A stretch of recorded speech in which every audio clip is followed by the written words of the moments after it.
You're giving me a cue again. There's a bloody label stuck to my finger. If I have to shoot an ice cream, I can't just scoop out an ice cream and put it on a plate and shoot. Just Sorry. kind of do the thing that we all do with bread. Yeah, we all don't do that. I have a lovely smile. So please give me this project. I'm with the little tweezer sticking sesame seeds on top of the burger bun. आवाज नहीं येते. Just by putting my hair behind. Sometime I'll cook for you.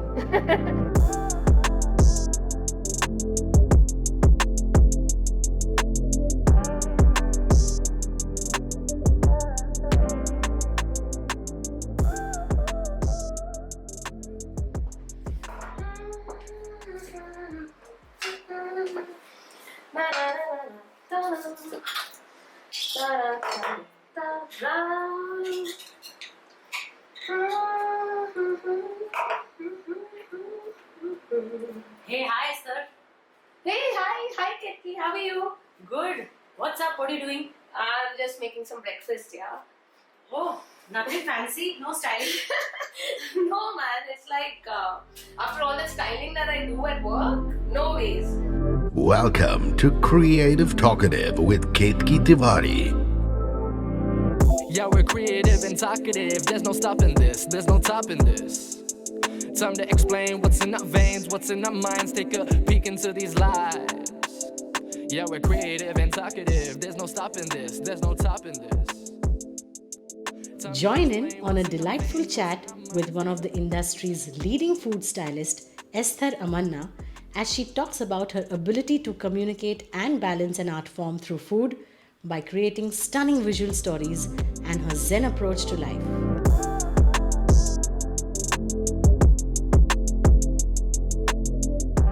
So tell me. So when do you style your own food? I do style my own food, but that's mostly with family. So when I'm doing it for my mom or my niece and nephew.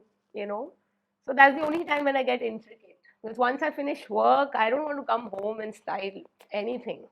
Styling is a very sort of niche profession, if I may call Right, it. right. So when did it begin for you? You always loved to cook. Is it how that started? No, so as a kid, I used to have my entire family is huge, Mm-hmm. very South Indian, and we have a lot of food being cooked at home and stuff like that. So now when I think about it in retrospect, I think it was this little kid who was watching her mom cook. Correct. And I have this very lovely memory in the morning at like 7, I wake up, mama's making chapatis, and I could barely reach the kitchen shelf. I think we've all done that. I think I've absorbed it all from there. And it finally has come down to me doing hotel management and then kind of venturing into what do you do with food and, process it that way. It's all the aroma and, like the kitchen's always full of beautiful aromas happening. Yeah, of course. So that's where. And that's then where back it in is. those days, you started what, more than 2 decades ago, right? Right, right. So back in those days, styling was again something which was very new to the industry, right? So how did that happen? Okay, so I did my final year in hotel management and I had a friend who was a photographer. Okay. And he said there was something known as food styling. And at one point there was like massive frustration ki baba, somebody give us a job, that kind of thing. But it went well. It just began smoothly and then I learned on the job mostly. We all did, I think. Yes, we all did. Correct. So that time no styling processes really. There were just 2 of them and nobody really understood what the hell it was. I still remember, I think the Taste of India Amul campaign was one of your big breaks, right? Yes, it was. Yeah. So how did that happen? So it was one of those sunny, hot days when I was really frustrated. I have met like 3-4 people and, no positive feedback. So I walk into famous studios and in the music studio, there was a director. Okay. He was Subodh Podar. Incidentally, he features in our first volume. Yes, I did check out that episode. It's very interesting. Really adorable. Yeah, very adorable. And I was so frustrated when I met him, and he said, why do you think I should, entertain you and give you this job? And I just snapped at him sort of and I said, I have a lovely smile. So please give me this project, I want to work. I still remember it was iconic because I think the way Taste of India, everything about it, the music, the food, the colors, the way it was styled, was very refreshing. So the food in that project was mixed up with the sound. So I had Subodh telling me, come to the sound room, and with the music we kind of had all of those drops, the strawberries falling and the ice cream scoop, like or on the rotation and stuff. Correct. So everything was just beautiful. It all had to kind of amalgamate with the sound. So which is your favorite cuisine? One, to eat, of course, and to style. To style. Okay, so professionally, obviously, I have to style everything. Yeah. There's no preferences. But I like French cuisine. Okay. In terms of the fact that there's so much technique involved in cooking it and making it look good. So it's very minimal, and it's more to do with the flavors.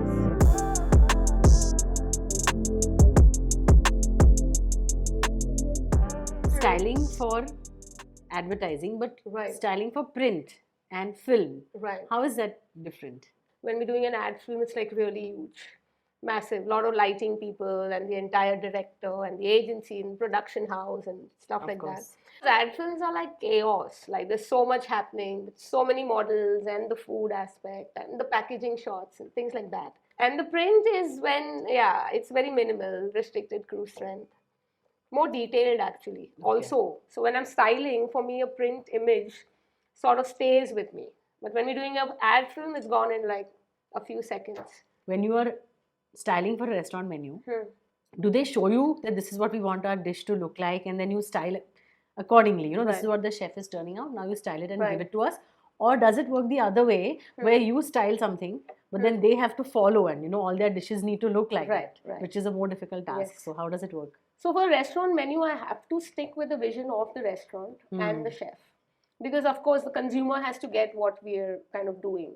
So the actual recipe and the dish has to look like what they're selling in the restaurant, which is what we have to. But of course we style it, we make it look pretty, minimal, things like that. But when we're doing editorial, that is when we have the editor telling us how do we create it. People first look at food and they consume food with their eyes first. Right. Then they decide whether they want to eat it or no. Yeah. So I'm sure that is also a challenge that you have to kind of, Yes. It must be coming in your work all the time. Where, all the time, because we have to keep the demographic in mind when we're doing food.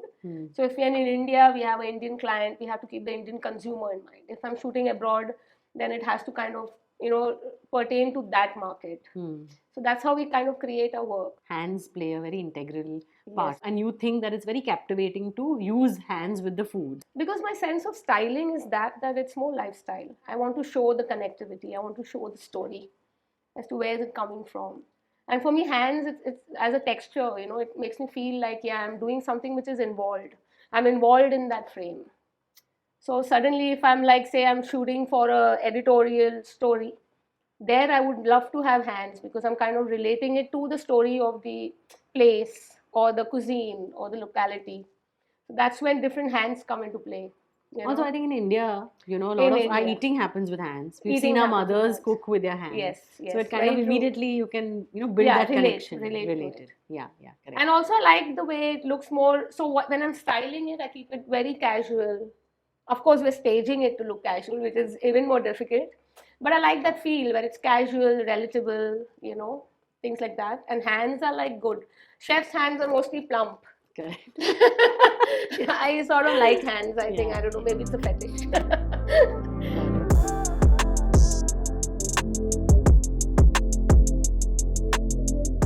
So you did some very exciting work for Burger King when they launched in India, right? Very true. Their entire launch campaign. For Burger King, when they launched, I handled the whole bit. And we had a 32-page test note which told us how we wanted the layers to happen. Because they had to standardize the entire look and feel of the burger. It has to be, throughout the globe, it has to look similar, right? So with that, we have to, I sort out like 100 burger buns. Really? Yeah. Wow. So the kitchen will give us all of that, and I'll pick 3 or 4 perfect ones. Yeah. Then we have the exact cut and the slice that we need to place. And then the layers, the build of the entire burger, very important. So it's very technical, it's very intricate. I'm with a little tweezer sticking sesame seeds on top of the burger bun. Yeah. Because they're like all very evenly placed. Very evenly. Yeah, but you look, you eat with your eyes. So I have to make it look good. any incident comes to mind where something is like you planned it and then Right. it's like drastically gone wrong? All the time. Not wrong, but as a stylist, as a food stylist, I'm a catalyst between many groups and thought processes on a shoot. Hmm. So I have the director, I'll have the art director, I'll have the client, and on shoot day, and of course, if it's a print, I also have the photographer or the DOP, whatever. So when that happens, they are giving me all their inputs, and we have to give what the client wants. Right. So I'm like a catalyst. I have to keep smiling. I have to adjust. I have to be very social. That you can't lose your cool. You've got to be very patient. Take all the inputs and then put your best out there.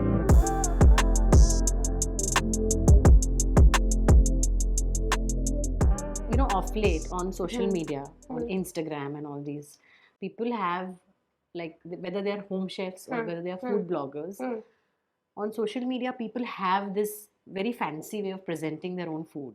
Right. Okay. And you not only see their process, but towards the end, when they present the food, it looks amazing. Right. So, does that put any kind of pressure on you? No. So, see, when we're doing a particular brand or a campaign, things get very technical. It's not something that I can cook in the kitchen and just put up. So, there's no pressure really, because that is where my years of expertise and the entire technical aspect comes into play. Because you're not just styling. You have to work with a whole team of people with different mindsets. Say I'm shooting for Maggi noodles. How we style it for a brand, for a campaign, is very different than being a home chef and doing it at home. So since you happen to mention Maggi, I know that you did the campaign with Amitabh Bachchan. Yes. Am I right? So was the pressure even higher that, oh, Mr. Bachchan is going to hold that bowl of Maggi, so let me take that extra effort? But let me tell you, Mr. Bachchan is like the most professional human being you can work with. Yeah, that I know. He's no chaos. But yes, I have to take care as to what he's consuming. So we shot for a good 10-11 days. We traveled all over the country. And of course, Mr. Amitabh did his stuff in the studio and whatever. But when we traveled all over, we had difficulty in terms of we shooting, say, in the north. We're out in the open. Correct. So that's when I am, cooking the Maggi over the back of a truck with my cylinder and stuff. So it gets crazy like that. Also with Maggi, what more can you do? I mean, at the end of the day, they're all like noodles and they're all like stuck together. So how you treat the noodles is very different. You don't overcook it. We got to ice it. There's different technique to kind of keep it all slurpy. I'm sure. Because they all look like very singular, like you said. Yeah. So there's a very typical shot, no, where the kid or the woman is. Because at home, that Maggi never cooks like that. It's all like stuck together. No. Correct. So it's technical. You want me to give you the ins on it?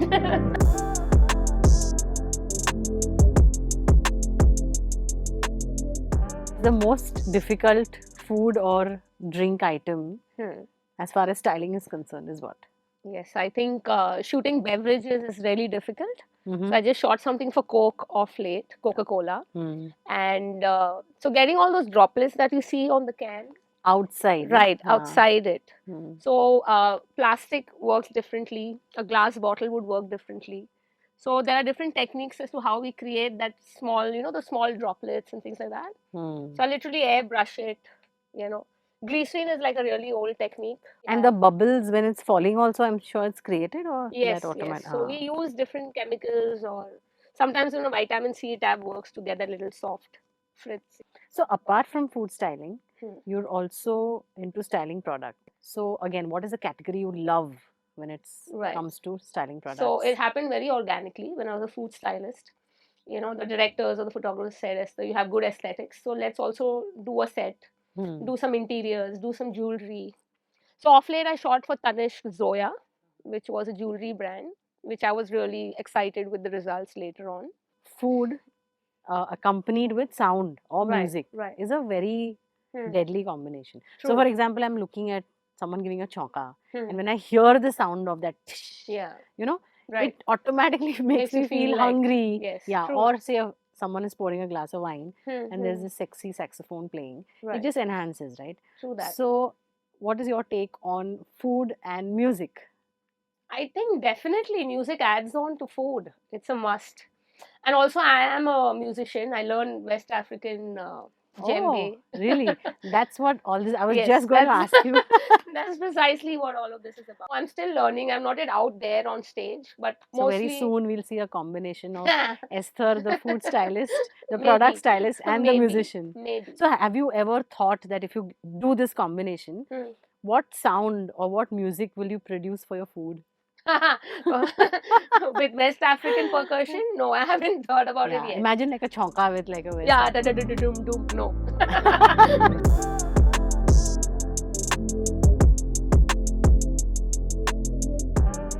Come on, add something. Try karna. Oh yeah.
I can do this all day.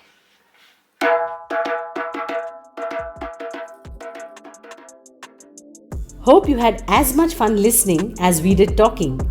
Do subscribe for updates on our upcoming episode out every Friday. Like, share, and follow us on YouTube, Facebook, and Instagram, as well as creativetalkative.com. That's creative with a K.